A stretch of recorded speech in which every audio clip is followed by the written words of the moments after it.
साईं गुजराती चए त आऊं त काठीअ जी तुंहिंजी तूं त काठी नालो कर। आऊं त काठीअ जी तुंहिंजी तूं त काठी नालो कर।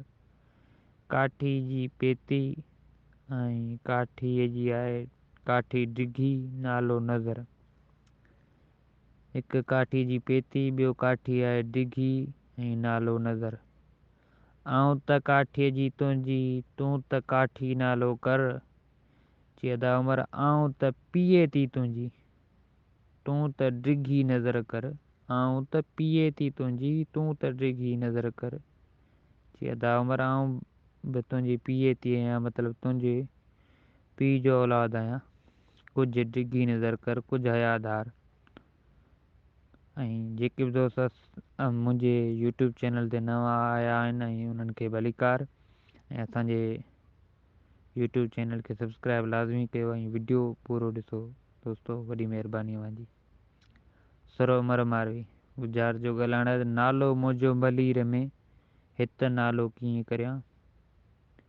नालो आहे मंगेदो ऐं नालो आहे शादी। नालो मुंहिंजो मलीर में हित नालो कीअं करियां। चई मंगेदो मुंहिंजो मलीर में हित शादी कीअं करियां। मंगेदो मुंहिंजो मलीर में हित शादी कीअं करियां। सरो उमर मारवी। ऐं वरी टी गुजरात सरो उमर मारवी में गुजराती चवे त जे ज़ात ॿोली हुजनि हा हाकिम जो कन हा तोखां। जे ज़ात ॿोली हुजनि हा हाकिम जो कन हा तोखां।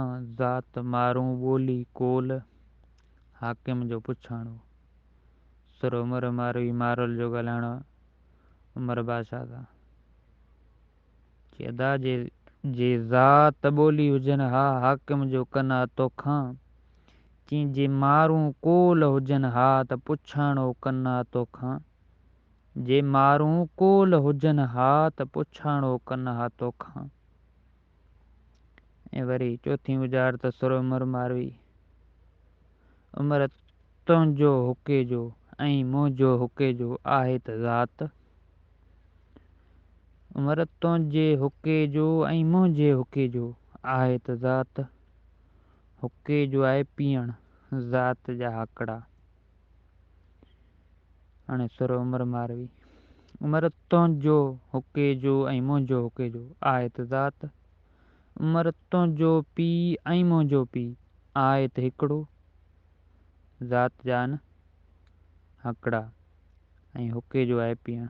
उमर तुंहिंजो पीउ ऐं मुंहिंजो पीउ आहे त हिकिड़ो पोइ तूं हरू भरू भेण सां छो थो शादी करीं। अगरि गुजरात दोस्तनि खे पसंदि अचनि त असांजे चैनल ते वीडियो ते कमेंट ऐं लाइक ज़रूरु कनि ऐं पंहिंजे दोस्तनि खे शेयर लाज़मी कनि। वॾी महिरबानी।